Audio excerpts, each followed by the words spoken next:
Donc on se retrouve pour un speedrun any% no major glitch de Constance. Donc Constance, un Metroidvania qui est sorti assez récemment, c'est justement sorti le 24 novembre 2025. Donc il y a de ça à peu près 2 mois, un peu moins de 2 mois. La run est encore jeune, mais étant donné qu'on est en no major glitch, il y a peu de chances que la route évolue énormément, car jusque-là elle a été pas mal optimisée et on a très peu de skips possibles, à moins d'un major glitch qui va être trouvé, mais étant donné qu'on est en NMG, ça va pas interférer sur cette run là précisément. Donc la run est particulièrement visuelle. On va voir pas mal de skips qui vont arriver tout de même ça et là. Ici je fais le commentary en même temps de faire la run, donc il y aura des moments lors de la vidéo où il y aura des pauses. Là comme on est au début, je peux me permettre de parler beaucoup. Et donc justement là je vais en profiter pour expliquer vite fait l'histoire un peu et comment le jeu se déroule. Donc dans ce jeu justement on va pouvoir suivre l'histoire de Constance au travers de cutscenes interactives qu'il y aura au travers du jeu. Ces cutscenes interactives sont particulièrement visuelles, mais on n'aura pas l'entièreté de l'histoire étant donné qu'on va jouer avec le langage chinois qui nous fait gagner énormément de temps. Et pour finir le jeu, il va falloir récupérer 4 larmes au travers de 4 boss majeurs qui vont nous permettre d'atteindre justement les boss finaux. Donc ces larmes, on va les récupérer dans les différentes zones du jeu. Étant donné qu'il y a 5 zones majeures, on va globalement explorer l'entièreté de la carte du jeu.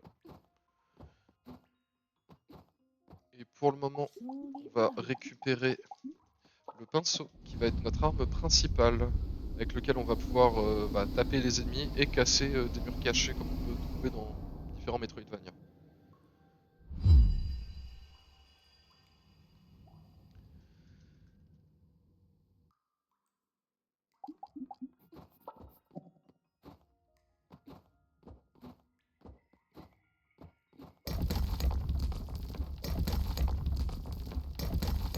Dès le début, on va éviter un maximum les interactions avec les ennemis pour aller plus vite. Donc on va juste sauter au-dessus d'eux ici.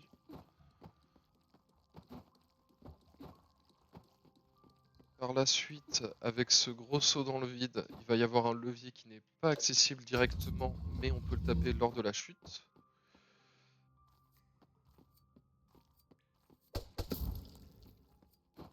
Ensuite, en continuant d'esquiver les mobs, on va se retrouver par la suite dans une arène où là, va falloir, pour avancer, tuer tous les ennemis. Le plus rapidement possible ici encore.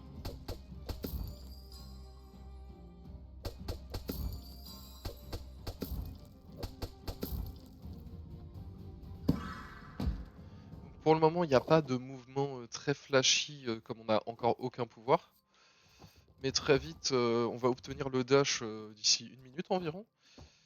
Ce qui va nous permettre de faire très rapidement des mouvements qui vont demander beaucoup d'input, mais qui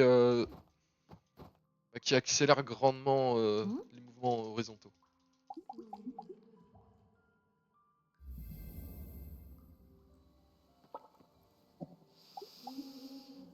Là, Frida, celle qui nous a passé le pinceau qui nous parle, nous apprend la mécanique justement d'hôtel ou de bench pour les amateurs d'Hollow Knight. Ici, on descend rapidement et on va obtenir notre premier sort qui va être le dash. Dans ce jeu, quelque chose qui est assez particulier, ça va être l'utilisation de la peinture qu'on va voir rapidement.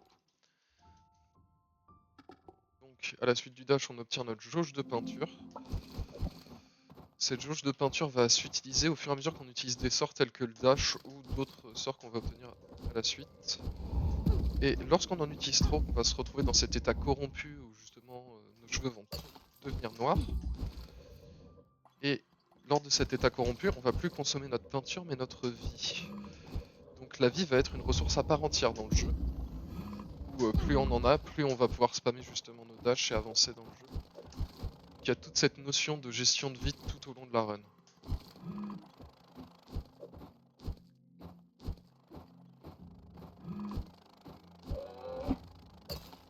Justement, ces petits trucs de vie, on va les récupérer pour pouvoir derrière dash plus rapidement.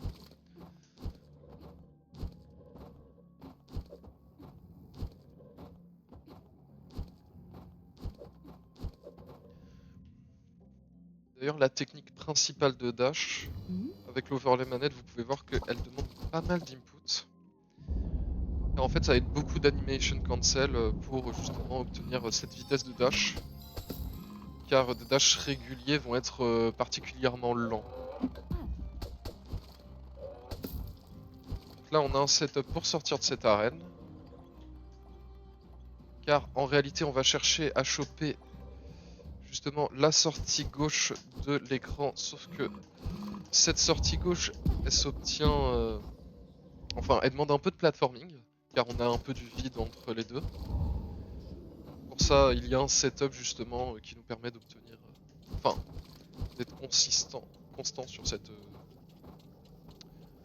sortie. Donc là, un petit skip en damage boost pour éviter de faire le tour.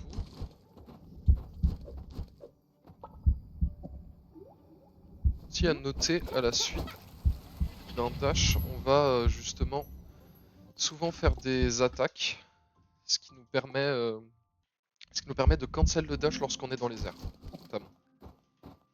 C'est d'ailleurs aussi grâce à ça qu'on peut faire notre technique d'animation cancel. Donc là, on a obtenu le pain stab qui nous permet d'ouvrir cette porte, car tous ces petits trucs jaunes, en fait, on peut les activer avec le pain stab, donc c'est un coup droit qui va nous permettre justement de faire un peu plus de dégâts qu'un coup normal. Et ce coup droit va utiliser au même titre que le dash de la peinture. Donc là, étant donné qu'on a pu save and quit déjà, et là on va encore faire beaucoup de save and quit pour revenir au banc, contre le premier banc qu'on a pris. Ici, étant donné qu'on va justement revenir sur l'ancien banc, on peut utiliser notre vie un peu à notre gré. On peut se faire plaisir sur la vie, quoi.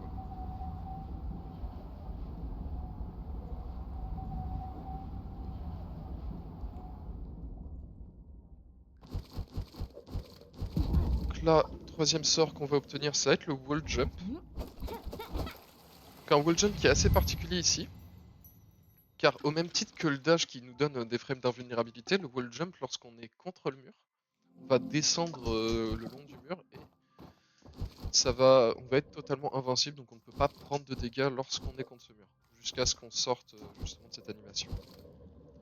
Donc ce qui nous permet justement ici de traverser les pics, et donc de sortir plus rapidement de cette salle, où là on va prendre la sortie du bas pour aller dans la prochaine zone, où on a 2 sorts à récupérer à nouveau. Donc le début de la run, c'est vraiment une course pour obtenir tous les sorts et toutes les méthodes de mouvement le plus rapidement possible. Et là, on commencera à faire des boss, surtout dans un premier temps beaucoup de skip de boss. Un petit fail ici, mais pas très important.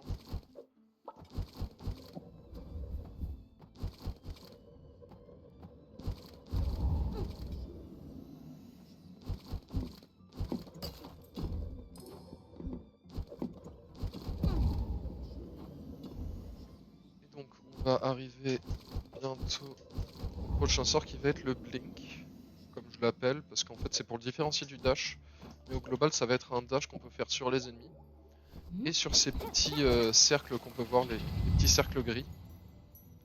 C'était un peu littéralement un TP.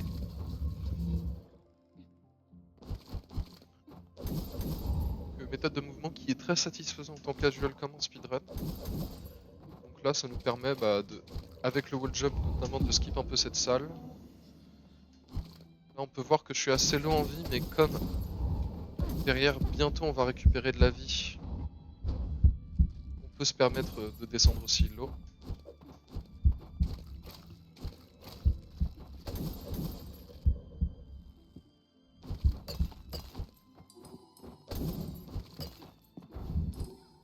Lorsque les ennemis sont dans le chemin justement on peut faire ce blink pour aller plus vite.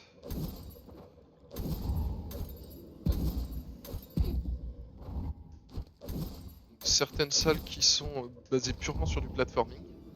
Car en réalité dans le jeu il y a beaucoup de platforming qui est présent. Là on va avoir un petit damage boost qui va nous permettre de descendre directement en bas.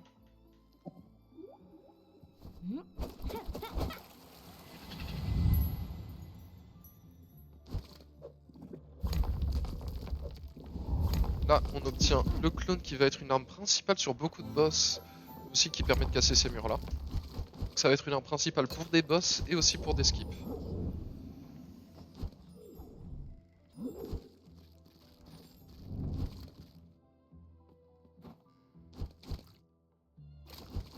Et justement un skip qui arrivera dans les prochaines minutes où là j'aurai besoin de pas mal de concentration car il est particulièrement dur. Mais lorsqu'il est loupé en réalité il ne fait pas perdre tant de temps que ça car on n'est pas obligé de revenir à un banc comme là je viens de prendre le banc qui nous permettra de revenir plus tard. Lorsqu'on meurt on n'est pas obligé de revenir à un banc. On a l'option de persévérer dans le jeu, ce qui va nous laisser à la même salle, mais va nous donner un désavantage qui va être une curse, qui va globalement buffer les mobs, leur donner plus de vie et on prendra des dégâts lorsqu'on passe à travers, notamment avec un dash.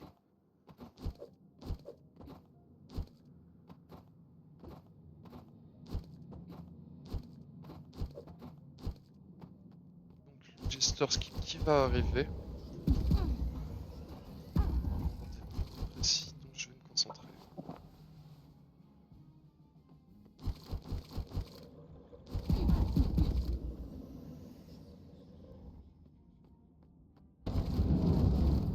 Alors là, je l'ai eu first try.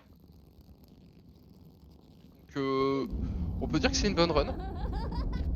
Parce qu'en fait là, on sort de l'arène avant même que celle-ci se ferme. Ce qui nous permet de sortir et de passer complètement ce boss qui, lorsqu'on est obligé de le faire, va nous prendre à peu près 2 minutes 30, 3 minutes. C'est un sacré time save ce skip. Et là du coup je vais pas être obligé de faire le boss fight sous curse, car le boss final de la zone on va être obligé de le faire. Mais tous les autres, car en réalité il y a beaucoup de boss dans cette zone, tous les autres vont pouvoir être skip. Par justement, grâce au pogo et à une utilisation assez particulière du clone. Clone qu'on a obtenu récemment qui nous permet de faire des dégâts et quelques skips. Donc le pogo, une arme assez classique dans beaucoup de Metroidvania, mais ici ça va nous faire chuter en ligne droite.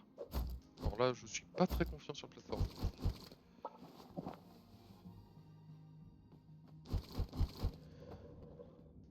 Donc ce pogo on va l'utiliser, en fait on va utiliser 3 sorts ici, ça va être le clone, le pogo et le pain stab. Pain stab qui nous permet de rester un peu dans les airs, permet de pogo le clone qu'on met.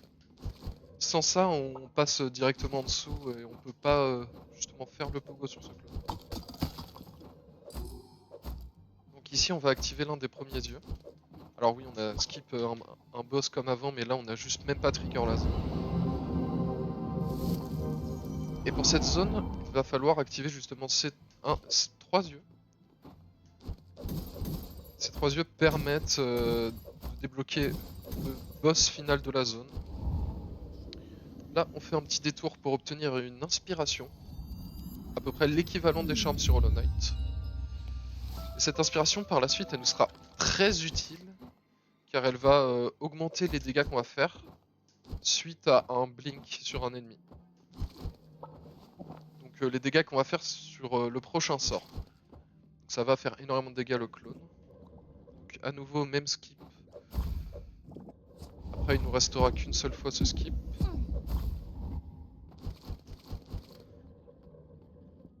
On passe complètement au-dessus du trigger du boss, permettant de l'esquiver complètement et de ne faire aucun boss fight presque dans cette zone.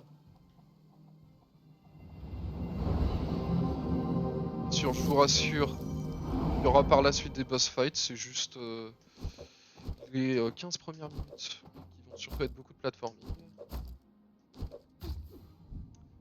Petit fail ici, c'est pas grave.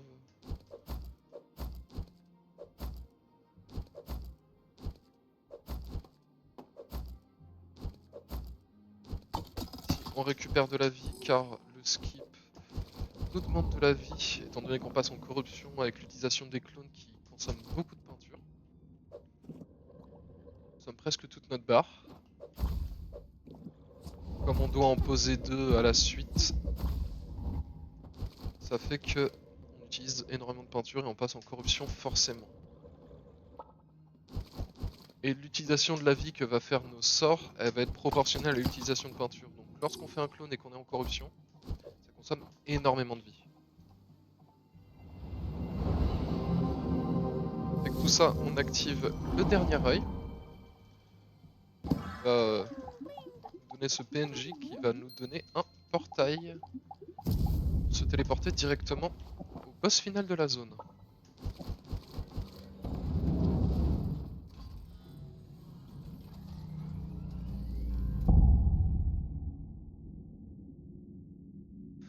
Alors ici, du coup, je n'ai pas la version sous la curse lorsque j'ai persévéré, si jamais j'avais persévéré à la suite du premier skip où je devais sortir de l'arène avec beaucoup de dash. Là, donc, il est normal, donc il va se tuer plus rapidement. Mais même sous version buff, il se fait assez facilement en réalité. Donc là, on va utiliser énormément le clone car c'est vraiment le sort qui fait le plus de dégâts dans le jeu. Avec ça, on passe directement la première phase rapidement.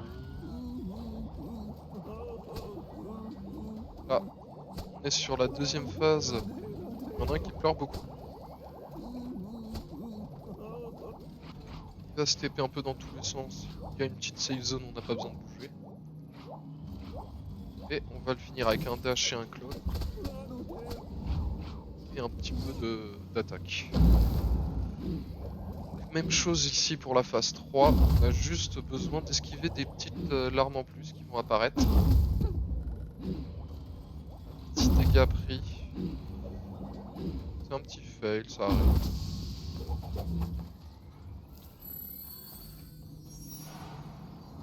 Et ça, on arrive sur la première cutscene interactive. Qui en réalité n'est pas du tout la première qu'on va avoir dans un jeu casual. Et donc là, on va commencer à comprendre un peu qui est Constance. Et quels problèmes elle rencontre.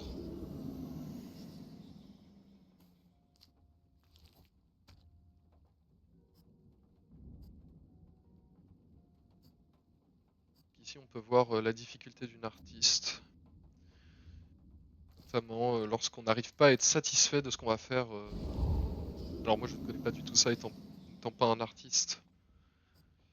Je vais pas forcément être très bon pour expliquer ces problèmes-là. Mais ils sont assez prenants quand même. En réalité, l'histoire est très belle. On pourra pas en profiter pleinement avec le jeu malheureusement en chinois. Enfin en mandarin.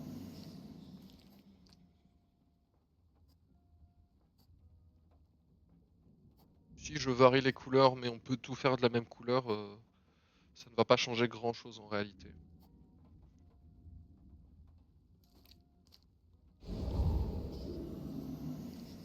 Donc là, globalement, je joue manette, mais pour ce genre de cutscene, je vais à chaque fois préférer le clavier souris, car la souris permet beaucoup plus de précision.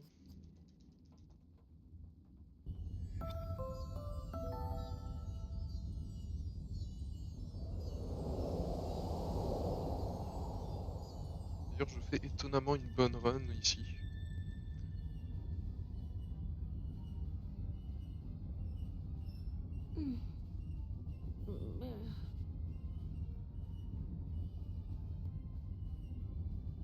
Là, on va avoir un petit dialogue et ensuite on va save and quit à un banc qu'on avait pris il y a de ça un petit 10 minutes à peu près. Non, un peu moins de 10 minutes. On avait pris un banc qui nous a permis de se téléporter directement à l'académie qui est une autre zone. La zone qu'on a passée avant pour récupérer les autres sorts. Vous avez pu voir du coup que j'ai pu équiper l'inspiration afin de faire plus de dégâts sur ces premiers boss directement. Donc là on arrive rapidement à un boss. Qui Globalement pour ce boss, bah, on va juste bourriner. Là je ralentis un peu mes attaques histoire de rester dans les airs le plus longtemps possible. Alors, c'est pas de chance ça mais c'est pas grave. D'ailleurs un truc particulier dans ce jeu par rapport à beaucoup d'autres, lorsqu'on va tomber dans le vide en réalité il va nous pardonner assez facilement car on va pas prendre vraiment de dégâts. On va pas prendre de dégâts très importants.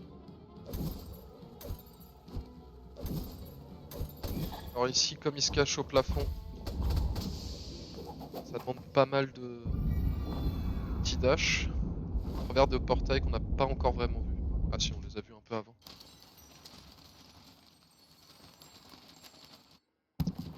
Donc là on a récupéré une première page. Alors pour cette zone autre que les yeux, on a besoin d'obtenir 2 pages, car en réalité on l'a vu que très brièvement, mais il y a un bibliothécaire ou un professeur qui a perdu ses notes. Et donc à la suite de... En fait, en battant les 2 boss, on récupère 2 parties de notes. Qui va justement derrière trigger la phase finale de la zone.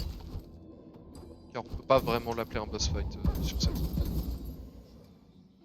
Donc là, à nouveau, en fait, on utilise le clone Pogo dans beaucoup de zones.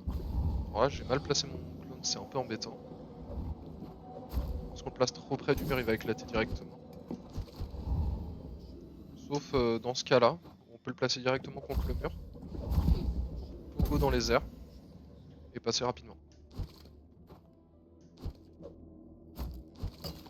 Là, en réalité, ces portails nous retiennent dans les airs. Ici, pas de souci, car lorsqu'on va faire un pogo vers le bas, on va se retrouver directement à passer au travers de ces portails. Et très rapidement, on se retrouve au 12e boss de la zone. Lui est un peu plus RNG au début, car les zones là où il va apparaître vont être aléatoires. Et on prie juste pour qu'il apparaisse pas loin du clone que j'ai mis, pour au moins que je lui mette une fois des dégâts.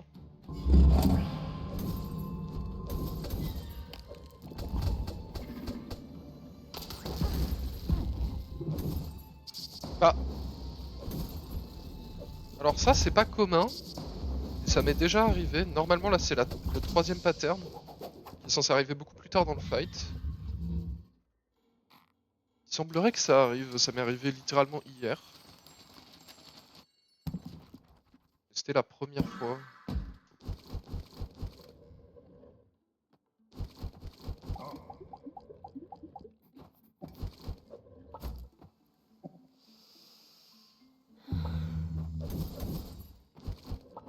C'est justement ce bibliothécaire à qui on a récupéré ces 2 notes.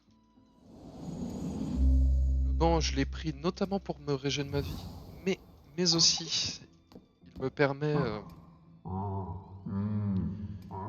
derrière par la suite de faire un autre save and quit. Lui va être beaucoup plus tard dans la run encore.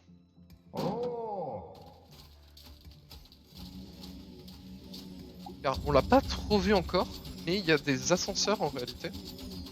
On se déplace un peu partout sur la map. Mais pour activer ces ascenseurs, faut rentrer dans une certaine salle.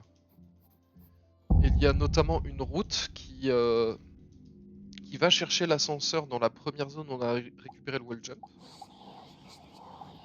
Pour justement par la suite le prendre et revenir au début du jeu. Or dans notre cas, vu qu'on ne le prend pas, on prend justement ce banc pour revenir à l'ascenseur de l'académie. Nous permettre de nous déplacer par la suite. Ici on est sur une phase un peu d'auto-scroller où on se fait poursuivre par ce gros monstre. Phase d'auto-scroller, si on va assez vite, on peut même en sortir.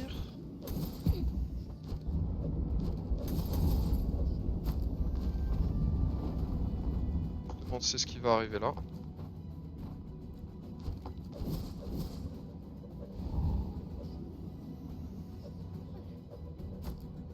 Là, je vais quand même attendre l'autoscroller parce que cette partie-là est particulièrement difficile à l'aveugle.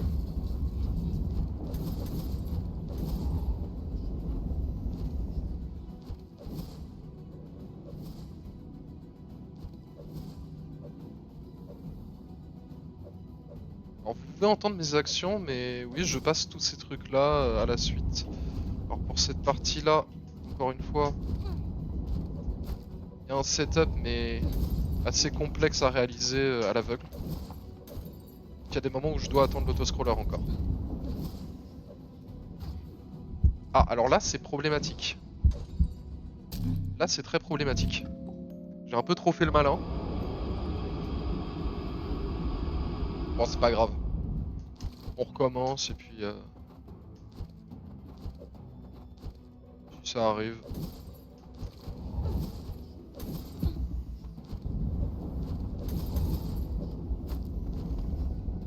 C'est l'avantage de faire un showcase, on cherche pas forcément à PB.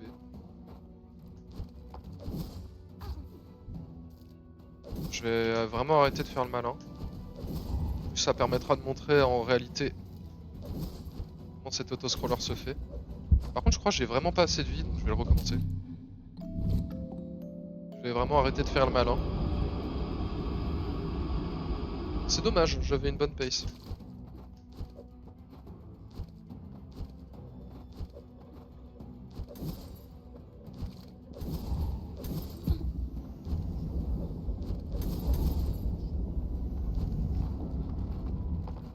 Voilà.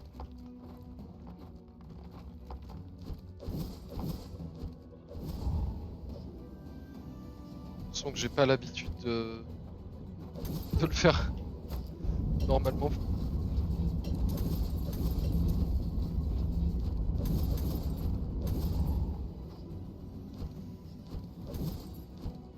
En réalité, c'est toute cette phase de platforming.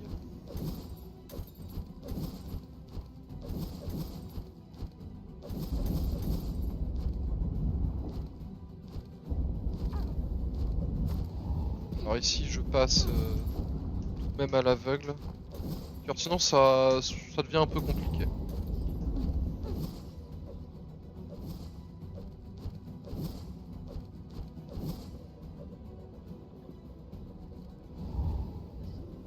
Là, je suis passé en corruption, sachant que je dois casser des murs, c'est... Et là, on chope l'alarme qui est en dehors de l'écran, mais on se retrouve sur la deuxième cutscene.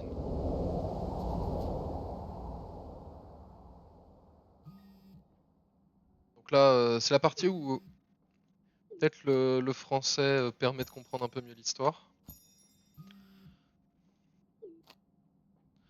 Donc ici, justement, Constance qui ne répond pas à son père qui lui envoie un nombre de messages assez gros, doit coller certaines images à des endroits précis. Pas du tout. Images qui sont toutes accessibles directement en réalité. Faut juste savoir où cliquer.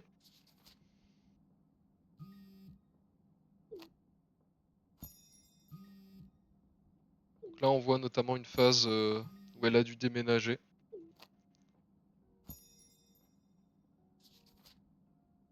Et là des phases assez complexes de sa vie où justement on voit encore une fois un problème syndrome de la page blanche dans ce type.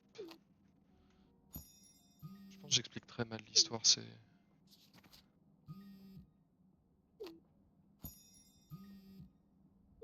Donc là bon, avec nos petites bêtises qui ont été faites pendant la course poursuite et l'autoscroller,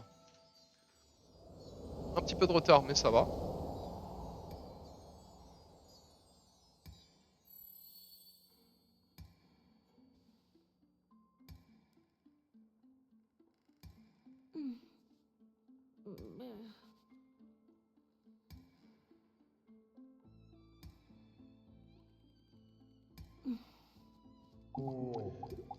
Et donc là, on va recourir à la toute première zone, enfin toute première zone, la zone où on a chopé notre dash et le wall jump.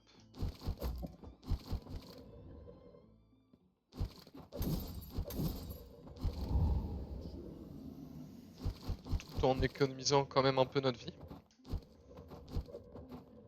Pouvoir faire tout le chemin sans encombre et sans mourir. Aussi par rapport à la méthode de dash classique, en faisant des dashs réguliers et les spammant, je vais un peu montrer la vitesse à laquelle ça va.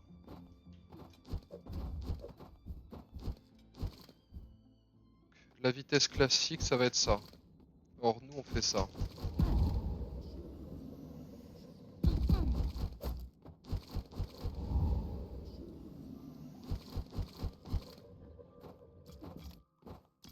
Si je conserve ma peinture et en même temps, je veux pas arriver trop vite là-haut. Sinon, bah, je vais juste me manger cet ennemi-là. Ce qui est un peu embêtant.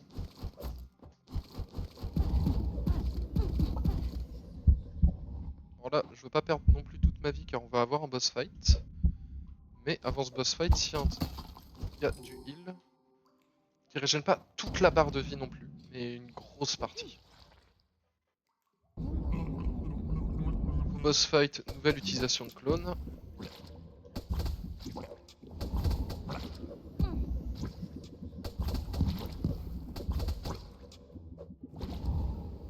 Normalement ce boss fight a 2 phases, mais c'est assez simple en réalité lorsqu'on sait ce qu'on fait. De le tuer en une seule. Là, contrairement à ce qu'on a fait, on va récupérer le coffre. Parce que ce coffre il va contenir une gomme, ce qui est globalement quelque chose qui va nous permettre d'activer plus de charme ou d'inspiration. Et ces inspirations vous êtes très utiles plus tard. Alors malheureusement j'ai oublié de split.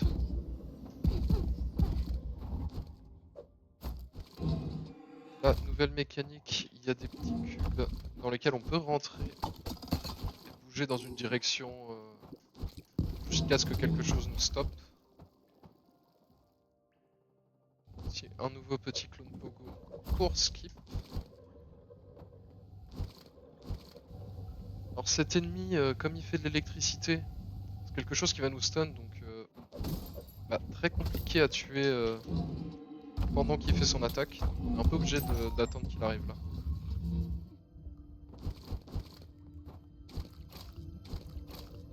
C'est techniquement possible de le toucher avant, mais ça consomme énormément de vie. Et la vie étant une ressource, on va pas l'utiliser bêtement comme ça. Nouvelle inspiration. Celle-ci va nous augmenter la barre de peinture. Ça, en fonction du nombre d'inspirations qui vont être autour d'elle. Parce qu'en fait, on va placer nos inspirations un peu comme sur une peinture à différents endroits. Et donc, en fonction du nombre d'inspirations autour de cette dernière, on va avoir une barre de peinture qui va être augmentée.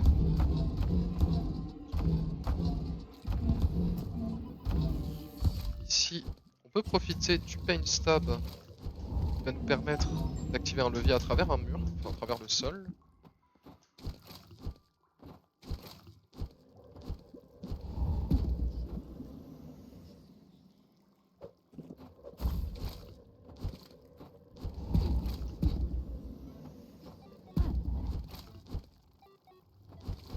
Là, on a un cycle sur cette salle qu'on n'a pas trop envie de louper avec les gars qui font de l'électricité autour d'eux. Voilà. Bon, on active un petit levier. On attend qu'il finisse ses bêtises et on peut directement aller en bas.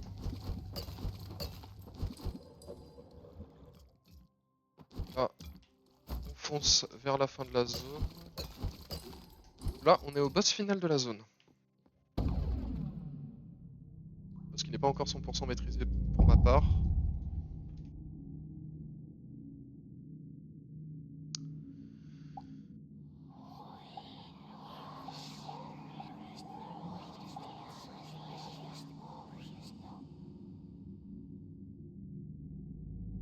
Bon, non optimisé ou pas, en réalité, il n'y a pas une énorme différence de temps.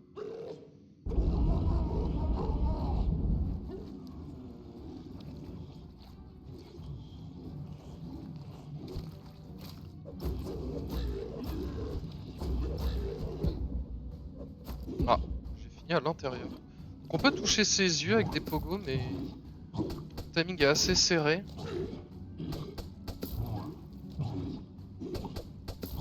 Si on apprend à bien faire. Ah, on va utiliser un cube pour taper son œil. Là, ses yeux vont se répartir un peu partout et on va essayer de les taper au maximum avec le cube.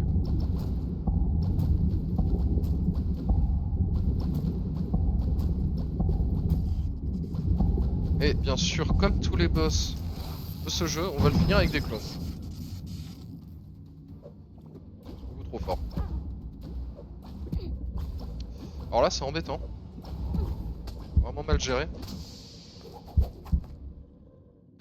J'ai vraiment mal géré. Normalement, 2 clones c'est plié ici, mais...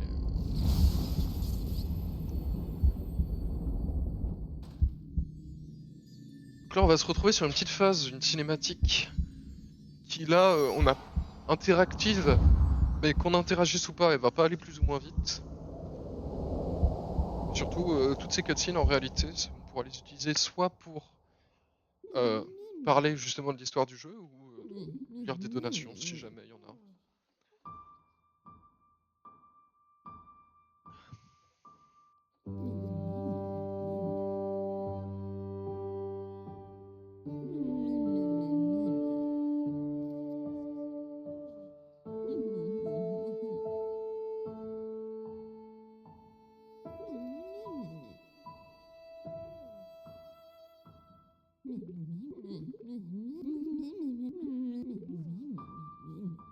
Donc là, globalement, on se fait rabaisser par notre prof de musique pendant qu'on est en train de jouer. Peu importe ce qu'on fait, elle va nous rabaisser devant un public. De quoi mettre un enfant dans de très bonnes conditions.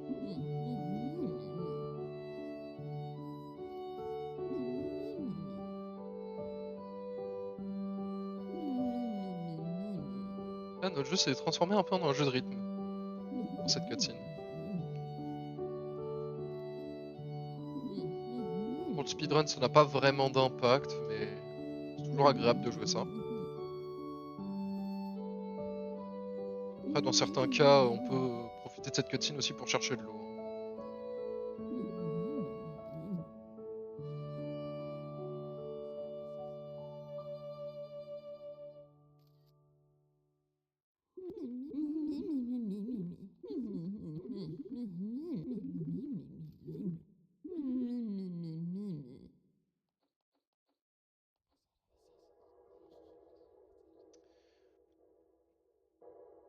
Ici, on est normalement sur la 3e larme.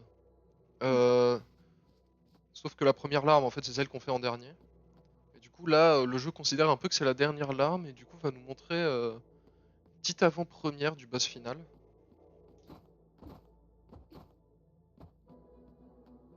Pour ça, bon, on va un peu courir sur la droite. On n'a pas accès au dash. On peut juste courir et sauter.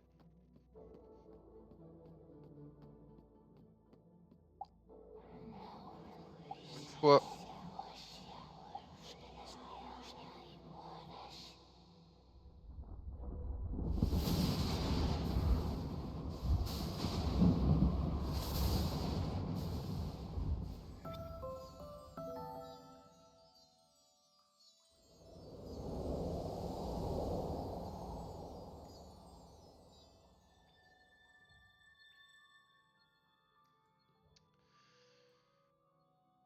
à nouveau, on a obtenu notre petite larme. J'ai oublié de split comme d'habitude.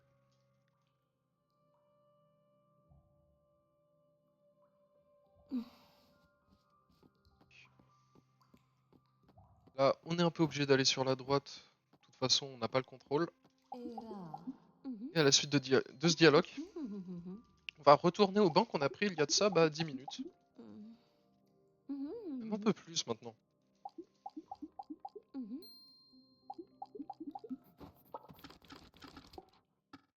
Donc là, avec ce save and quit, on se retrouve de nouveau à l'académie. Ce qui nous permet de prendre cet ascenseur à la zone de la jonction, qui est une zone qu'on a vue dans les 5 premières minutes du jeu, avec la petite arène qu'on a skip en allant en dehors. Donc là, vous allez pouvoir voir le chemin qu'on a fait à l'aveugle. En réalité, on a fait ce chemin à l'aveugle, donc avec ces petits sauts. J'ai oublié d'activer... Non, c'est embêtant, c'est vraiment embêtant. Je suis trop concentré sur la parole. J'ai oublié d'activer mes inspirations. Ça se rattrape, mais... Là, on va placer les inspirations de telle manière à ce que le saut de peinture les deux voisins. Comme ça, on a une barre de peinture largement augmentée. Et l'une des autres inspirations que je n'ai pas commentées va nous permettre d'utiliser des dashs sous forme de corruption. Donc lorsqu'on est en corruption, on ne va plus consommer de la vie. Du moins pour les dashs, tous les autres sorts vont continuer de nous consommer de la vie. Ce serait beaucoup trop fort.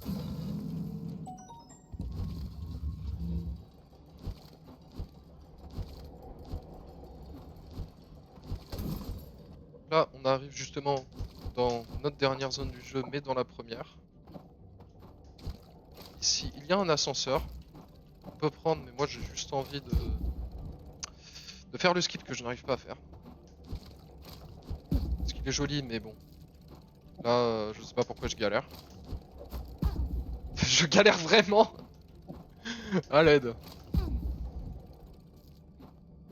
Je vais quand même y aller au culot. Voilà. Bon, sinon, de toute façon, il y a l'ascenseur automatique, on peut le prendre. Hein.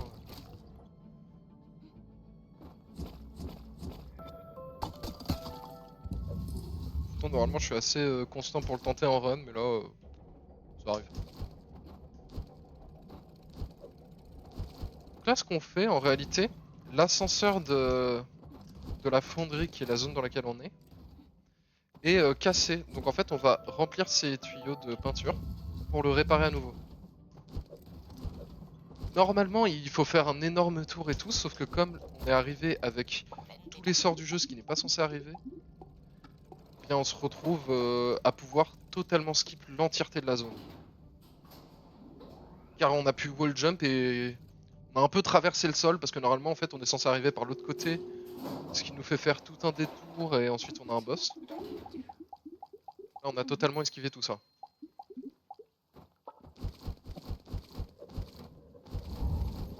On se retrouve sur le boss final, qui est Brian. Le fight de Brian est aussi assez marrant à faire. Comme tous les autres, il est un peu spécial.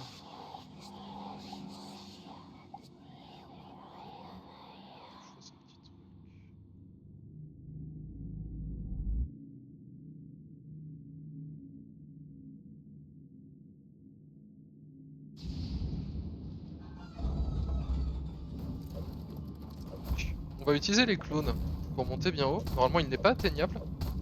Du coup, là, on peut juste le pogo en boucle. Alors qu'on est censé être dans une phase où on esquive un peu les... On le pogo en boucle, on met des clones.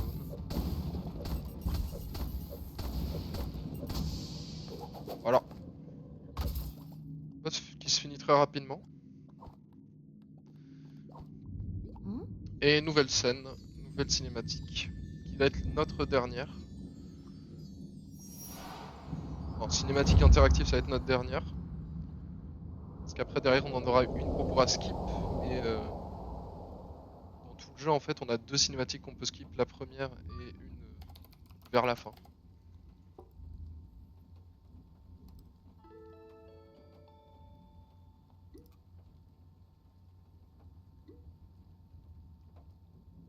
Donc là, ça a demandé beaucoup de souris. Qui est un peu vite à des endroits précis partout.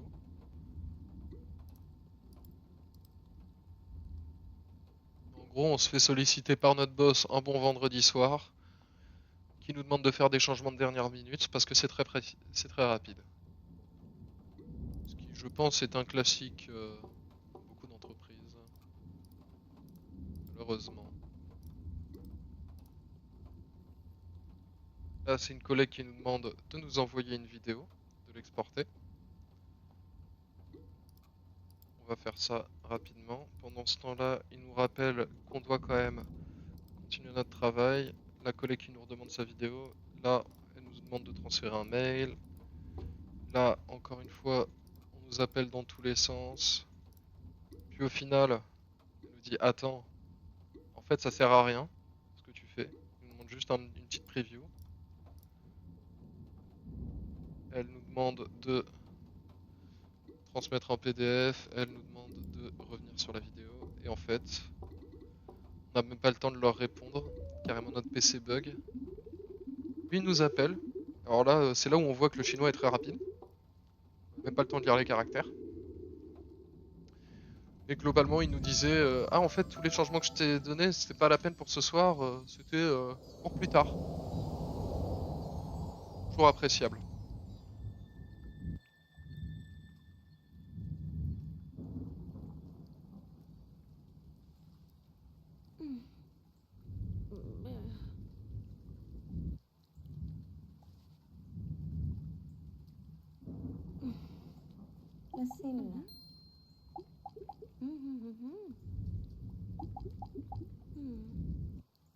Elle, comme d'hab, on nous parle, mais celle-ci nous donne l'info sur les 3 autres larmes qu'on était censé chercher, mais on les a déjà. Là, on fait encore un save and quit pour partir plus vite. Et il y a Frida, la personne du début, qui nous alerte qu'elle est en train de se faire globalement attaquer.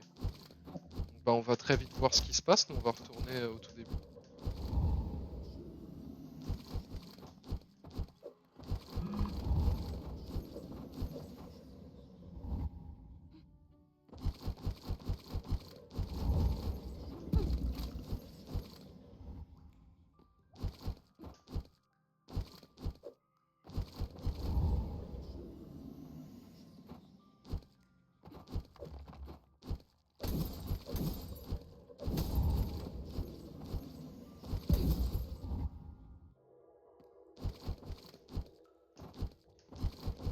Donc là, en réalité, on va se retrouver face au maire de la ville, alors que nous on n'a pas du tout vu parce qu'on a skip pas mal de choses dans le jeu. Et gros reveal, en réalité le maire de la ville qui nous a aidé tout le jeu était possédé par le pouvoir des fils.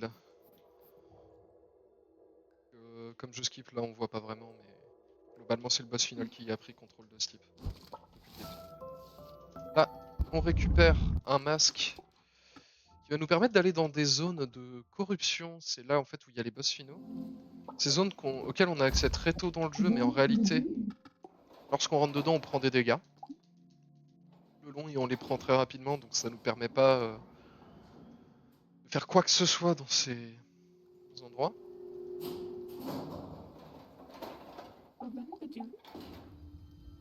Ici, il nous donne l'inspiration car en réalité on avait tué Brian, on avait sauvé la madame.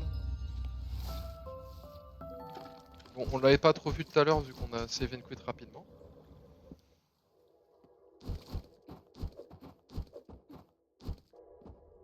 Et là, en fait, on va encore utiliser les clones Pogo pour skip une bonne partie de platforming qu'on est censé avoir ici. Donc là, début d'un boss rush. Donc 4 boss d'affilée, on fait sans avoir trop l'option de se régénérer. L'option, lorsqu'on prend beaucoup de dégâts, ça va être de se suicider à la fin d'un boss fight pour régénérer toute notre vie. Car justement la malédiction en fait va pas trop fonctionner sur ces boss vu que c'est eux qui les génèrent à la base. Comme dans l'habitude de Constance, on va taper au clone. Et fin du premier boss, qui se fait assez rapidement. Ouais, lorsqu'on le touche, on va se prendre un peu le stun de l'électrification. Et en fait, on va se faire électrocuter plutôt, de l'électrocution. Là, encore un nouveau boss. Où cette fois-ci, on fait un peu la section de platforming, mais on a des petites optimisations pour ça et là. Qui nous permettent de gagner un tout petit peu de temps. Et là, pour celui-là, on va gagner du temps, on va poser un clone directement là où il faut. Celui-là est assez complexe, il va nous demander un bon management des clones.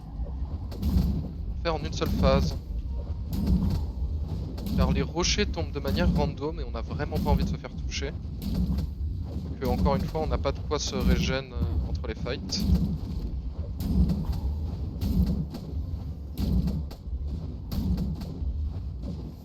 Là, c'est pas dramatique. Bon, j'ai réussi à le faire en une phase. Ça aurait été embêtant. Après, la deuxième phase en soi fait juste perdre du temps. Elle est pas provoque pas instantanément la mort, quoi. On peut la gérer.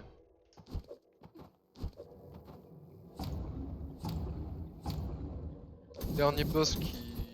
Enfin... Dernier boss mineur avant le boss final. Qui lui va être beaucoup plus simple. Là, j'ai pas perdu tant d'HP, donc je me suis permis de pas mourir. Pour les boss. Ah oui, en réalité on peut se suicider en utilisant beaucoup de peinture.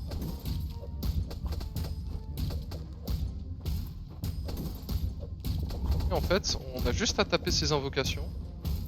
Comme on peut leur faire énormément de dégâts, bah voilà. Il se finit. C'est vrai que mes splits sur mon PB sont complètement nuls.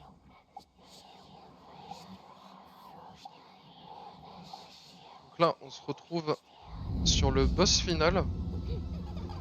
Qui, on apprend qu'il s'appelle Constance. Car en réalité, on se combat nous-mêmes et notre dépression. Depuis le début du jeu.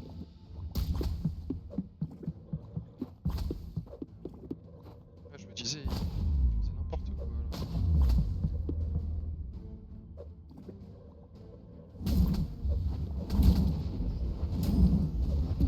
Oula, alors là vous voyez, j'ai pu utiliser un clone, j'ai utilisé un clone sous corruption.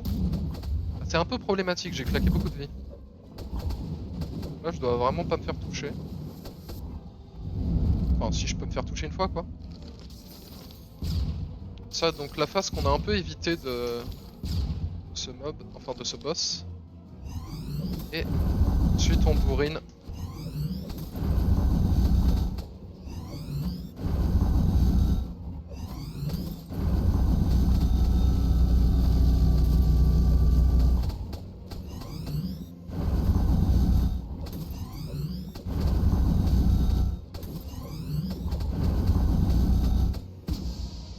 Donc un truc intéressant c'est qu'on peut quitter directement après le boss, ce qui nous permet d'esquiver une cinématique de fin. Une cinématique où justement on va sauver Constance. Donc là on la loupe mais bon.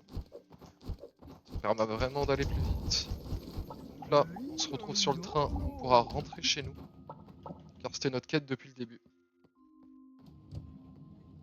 Et la run est donc finie avec tout ça. Run un peu mouvementée. Ici j'ai fait des fails mais on est quand même en dessous des 52 minutes. On sera en dessous des 52 minutes ici. Et voilà.